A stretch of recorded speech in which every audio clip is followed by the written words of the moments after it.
grandmother lost part of her arm due to a cancer called melanoma. It is important to understand that melanoma is the leading cause of skin cancer deaths. How many of you like to relax poolside and bask in the sun? Who loves the feeling of lying in a tanning bed? Who has had a family member who has had a melanoma removed? I can say yes to all of the above. We should all care more about this topic because of the secret ways it attacks our bodies, life, and our family members. Today, I'm going to define what melanoma is, what the causes of melanoma are, and ways to avoid this cancer. First, what is melanoma? According to Mayo Clinic, melanoma is the most serious type of skin cancer. It develops in the cells that produce melanin, the pigment that gives your skin color. Melanoma can appear on your skin, but what does it look like? It usually looks like a flat mole with uneven edges and a shape that is not the same on both sides. It can be black, brown, or even more than one color. These moles may fade into the skin and have a flat part that is level with the skin. They may be smooth or slightly scaly, or may even look rough and pebbly. Think about this. You are at higher risk if you have fair skin, family history of melanoma, or many abnormal or atypical moles. Melanoma can also be itchy or may appear as a sore that may bleed. At the early stages of melanoma, you may never notice anything, which is why this cancer is so lethal. Just as any other cancer, it is the best to catch it in its early stages. Early detection is very important. Watch for warning signs and changes in skin pigmentation. Next, let's discuss the causes of melanoma and how deadly it can become. Melanoma occurs when something goes awry in the melanin-producing cells that give color to our skin. Normally, skin cells develop in a controlled and orderly way. Healthy new cells push older cells toward our skin surface, which then die off eventually and fall off. But when a cell's DNA is damaged, new cells may begin to grow out of control and can eventually form a master cancerous cell, according to Mayo Clinic. This disease is easy to spot and remove when it appears on the skin as a primary melanoma. When it becomes metastatic, it becomes extremely deadly.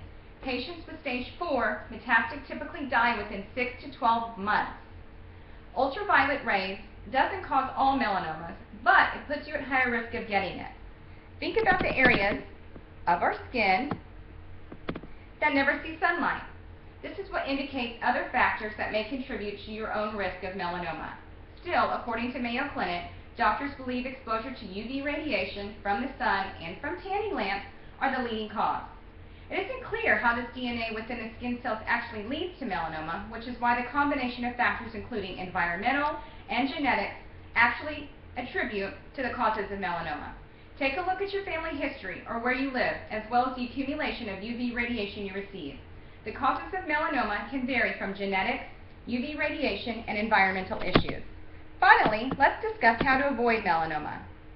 There are several ways to avoid melanoma, but there are just a few that I'm going to describe. It's easy. See a dermatologist.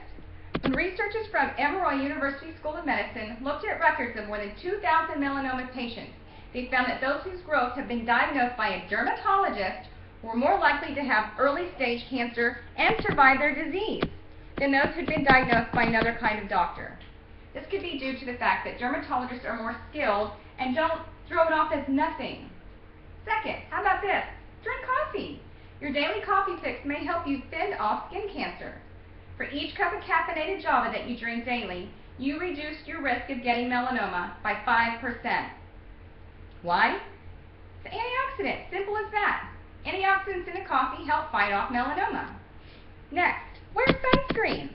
This may be obvious, but you wouldn't be so surprised about how many adults do not apply sunscreen on themselves or their children. There are just a few ways to avoid melanoma. I've just described some. In conclusion, I think we can all agree that knowing what melanoma is, the causes of melanoma, and how to avoid contracting melanoma will decrease our chances of getting it. We need to care more about this topic for better prevention.